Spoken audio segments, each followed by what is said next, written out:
Sonia Kaushik biology expert @KC Biozone.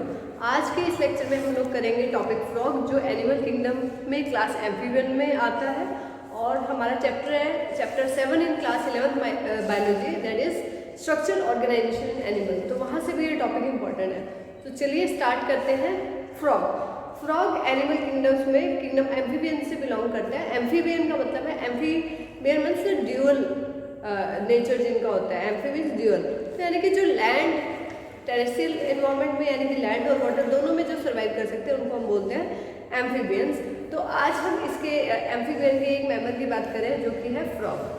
Specific name, journal या biological name की बात करें तो राना टिग्रिना इसको हम बोलते हैं। तो चलिए स्टार्ट करते हैं कुछ इंपॉर्टेंट पॉइंट्स जो कि नीट एंड सीबीएसई दोनों तरीके से इम्पॉर्टेंट है।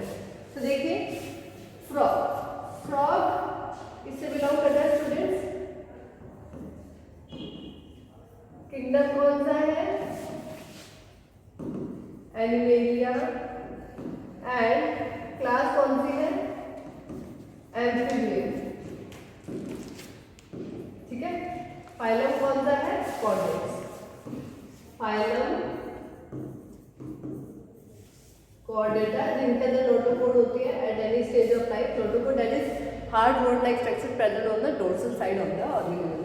आगे की साइड को वेंट्रल साइड बोलते हैं, किसी भी ऑर्गेनिज्म के पीछे वाली साइड को डोर्सल साइड बोलते हैं।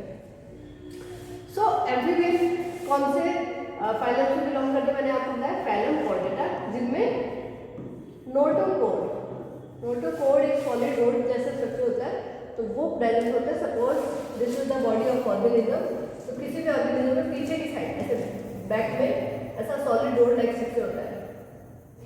बाद में अगर ये वर्टिब्रल कॉलम बैकबोन से अगर रिप्लेस हो जाता है तो ऐसे ऑर्गेनिज्म को हम बोलते हैं वर्टिब्रेट्स। ठीक है, जिसमें notochord is replace by vertebral column, जिसको आप बैकबोन भी बोलते हैं, तो उनको हम बोलेंगे वर्टिब्रेट्स। तो they can not maintain their temperature, ये अपनी बॉडी के टेम्परेचर को मेंटेन नहीं कर सकते, एनवायरमेंट के टेम्परेचर के साथ साथ चेंज होता रहता है, इसलिए इनको बोलते हैं कोल्ड ब्लडेड या फिर पॉलीक्लोथर्म्स। ठीक है। वार्म ब्लडेड ऑर्गेनिज्म जैसे कि बर्ड्स एंड मैमल जो अपने बॉडी के टेम्परेचर को लाइक ह्यूमन बींग्स का टेम्परेचर 37 डिग्री सेल्सियस है वो मेंटेन कर सकते हैं, ये मेंटेन नहीं कर सकते, इसलिए इनको कोल्ड ब्लडेड भी बोला जाता है या पॉलीक्लोथर्म्स भी इनको बोला जाता है। ठीक है। And they have ability to change the colour to hide them from their enemies, तो वो अपने आप को अपने बैकग्राउंड के जैसा कलर बना करके हाइड कर सकते हैं, छिपा सकते हैं। तो इस प्रॉपर्टी को बोलते हैं कैमोफ्लेज। बहुत ही अच्छा प्रोटेक्टिव या हम कहें प्रोटेक्टिव कलरेशन मिमिक्री भी इसको बोल सकते हैं, या एक डिफेंसिव मैकेनिज्म भी हम इसको बोल सकते हैं। ठीक है। और अगर हम बात करें जब पीक समर आती है, मतलब बहुत ज़्यादा गर्मी होती है, बहुत ज़्यादा सर्दी होती है, तो ये समर स्लीप यानी कि समर में भी ये इनएक्टिव हो जाता है, एस्टिवेशन कहेंगे उसको। और विंटर में अगर ज़्यादा सर्दी हो तो उसमें भी ये इनएक्टिव हो जाता है, जिसको बोलेंगे हाइबरनेशन। ठीक है। क्योंकि बॉडी अगर सराउंडिंग इन्वायरमेंट में अगर टेम्परेचर बढ़ता जा रहा है तो इनके बॉडी के अंदर भी टेम्परेचर इंक्रीज होगा, और साइड में अगर इन्वायरमेंट में अगर टेम्परेचर डाउन होगा, लो होगा, तो इनकी बॉडी के अंदर भी लो हो जाएगा। So in both condition it can not able to maintain the temperature, तो इट अंडरगोज समर स्लीप या फिर विंटर स्लीप। Right everyone. चलिए अब बात करते हैं इसकी मॉर्फोलॉजी की। ठीक है, मॉर्फोलॉजी की बात करते हैं। तो देखिए आपके सामने ब्राइट ग्रीन कलर का ये आपको दिखाई दे रहा है फ्रॉग। बॉडी में इसके दो ही पार्ट है। ठीक है, हेड एंड ट्रंक, दो मेन बॉडी पार्ट में। ठीक है। नेक एब्सेंट है, नेक इसके अंदर क्या है? एब्सेंट है, नेक नहीं है। ठीक है, ताकि इसको जंप करने में इजी रहे। और जो फोर लिम्ब होंगे स्टूडेंट्स, फोर लिम्ब इसमें मेल फ्रॉग के अंदर, मेल फ्रॉग में जो फोर लिम्ब होंगे वहाँ पे ऐसे थिक पैड्स जैसे स्ट्रक्चर होते हैं, जिनको बोलते हैं हम लोग एम्पुलरी पैड्स, या क्या बोल सकते हैं इनको, और क्या बोल सकते हैं? Copulatory pads. ठीक है, that helps to hold female frog during copulation. ठीक है, फीमेल फ्रॉग को मेटिंग के लिए पकड़ने में हेल्पफुल रहते हैं।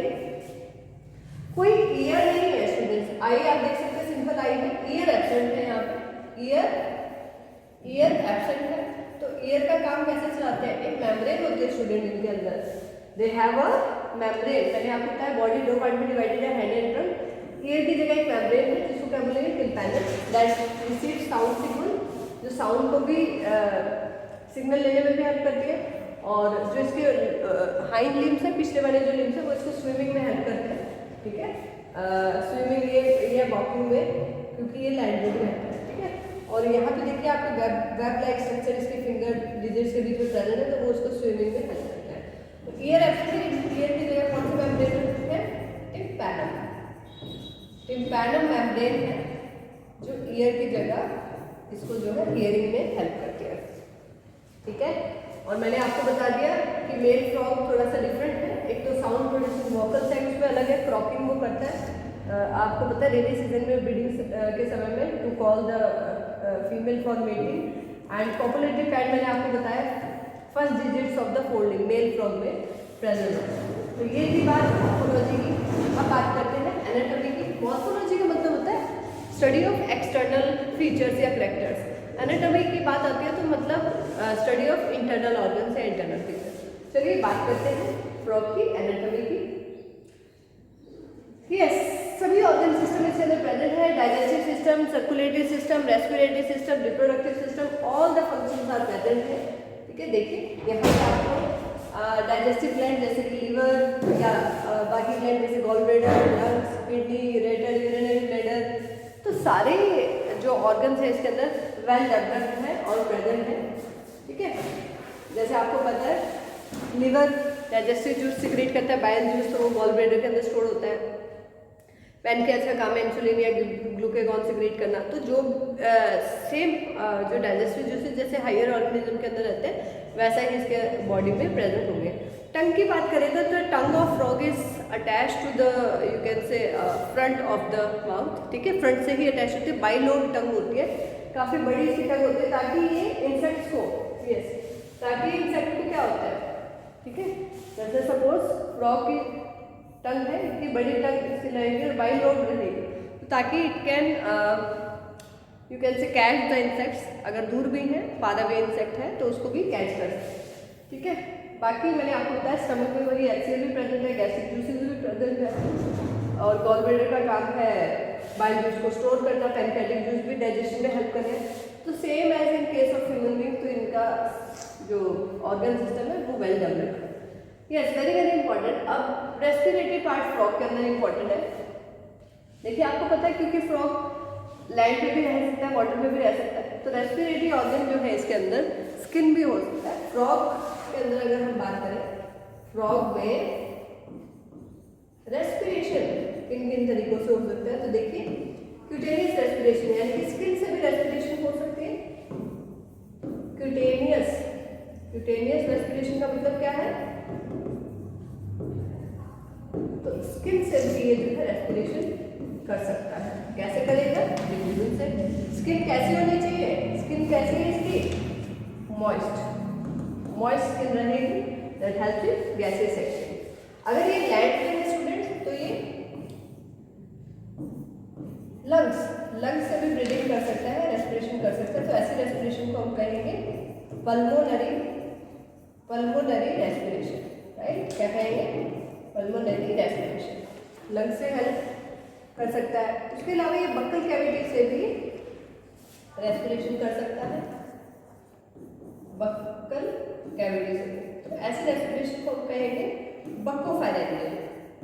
बक्कोफायरिंजियल रेस्पिरेशन, ठीक है। और बच्चों लार्वल स्टेज में, ठीक है, फ्रॉग की लार्वल स्टेज में क्या बोलते हैं?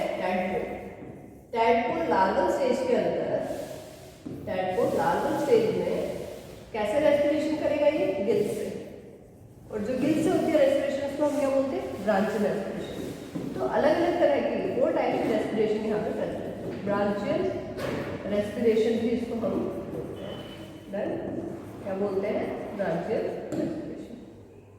तो रेस्पिरेशन वाला ये टॉपिक इंपॉर्टेंट है नीट के लिए भी कि अलग अलग तरह की रेस्पिरेशन फ्रॉग में किन किन तरीकों से जो है हो रही है। यस, अगर हम इसके एक्सक्रीटरी प्रोडक्ट की बात करें तो वो क्या रहेगा? यूरिया, ठीक है। यूरिया, ये यूरियोटेलिक है, एक्सक्रीटरी प्रोडक्ट इसका यूरिया रहेगा। दैट इज मॉडरेटली टॉक्सिक, बहुत ज़्यादा टॉक्सिक भी नहीं है अमोनिया की तरह, यूरिक एसिड की तरह लीस्ट टॉक्सिक भी नहीं है, तो मॉडरेटली टॉक्सिक है, ठीक है। और आरबीसी इसमें न्यूक्लिएटेड होती है, ये इंपॉर्टेंट पॉइंट है। हमारी आरबीसी में न्यूक्लियस नहीं है to carry more and more oxygen, यहाँ पे इसकी आरबीसी कैसी है, न्यूक्लिएटेड है। बाकी इसके अंदर ग्लैंड्स, एंडोक्राइन ग्लैंड्स की बात करें, pituitary, thyroid, parathyroid, thymus, pineal gland, ये सभी glands, gonads, adrenal gland, pancreas में आइलैंड्स ऑफ टाइगर है जो इंसुलिन सिक्रीट करती है, ये सभी नॉर्मल ग्लैंड्स बाकी हायर ऑर्गेनिजम्स की तरह इसमें प्रेजेंट है। This is the male reproductive system. Male reproductive system में आप देखिए, a pair of testis is present, pair of testis यहाँ पे प्रेजेंट है जो कि located to the near adrenal gland, और बाकी सभी urinary bladder, cloaca, urinary genital tract, ये सारी चीजें हैं। ठीक, इसमें आप नोट कर सकते हैं Bidder's canal, Bidder canal, Bidder canal important है फ्रॉग में। It carry sperms and it somewhere it is related to kidney as well, तो किडनी से होकर के ये it will pass through the kidney and it carry sperm as well. तो ये एक कॉमन डक्ट जो रहेगी यूरिनरी जेनिटल डक्ट, इसी से स्पर्म जो है बाहर इसके रिलीज होते हैं। सेंस ऑर्गन की बात करें तो it have organs of touch, smell, taste, vision के लिए आई है, हियरिंग के लिए टिम्पैनल मेम्ब्रेन है या इंटरनल ईयर भी है, तो बाकी सारी चीज़ें इसमें नॉर्मल रहेंगी। आईज इसकी सिंपल होती है, इंसेक्ट्स में आपने कंपाउंड आईज पढ़ी है, तो यहाँ पे फ्रॉग में सिंपल आई ही रहते हैं, कोई कंपाउंड आई यहाँ पे प्रेजेंट नहीं है। फीमेल रिप्रोडक्टिव सिस्टम में भी देखिए आप, pair of ovary is present, ovary present है, ठीक है, और किडनी के पास है, लेकिन कोई इनका किडनी से ऐसा रिलेशन नहीं है जैसे बीडर कैनाल मेल फ्रॉग में थी, तो यहाँ ऐसा कोई रिलेशन नहीं है। हाँ, वेरी वेरी इंपॉर्टेंट एक चीज़, आप जो स्पर्म को कैरी करते हैं वासाई फ्रेंचिया, वो मेल फ्रॉग के अंदर 10 to 12 हो सकती हैं, ठीक है, that is in more number. तो देखिए वासाई फ्रेंचिया आपको दिखाई दे रही है, बहुत सारे टेस्टिस के अंदर वासाई फ्रेंचिया जो स्पर्म को कैरी करते हैं वो प्रेजेंट है।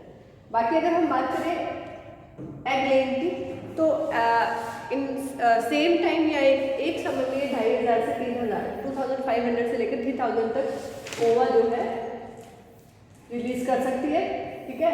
अब बात ये आती है इतने ज़्यादा ओवा क्यों, ये एग्स क्यों रिलीज करते हैं, तो उसका एक रीज़न है क्योंकि सारे एग्स तो डेवलप होकर फ्रॉग नहीं बनेंगे, कुछ उसमें से फिशेस कंज्यूम कर लेंगे, कुछ डेवलप नहीं हो पाएंगे, तो that is the reason why nature give them opportunity to give more and more over so that उनकी पॉपुलेशन मेंटेन रहे, क्योंकि सारे तो डेवलप नहीं हो पाएंगे।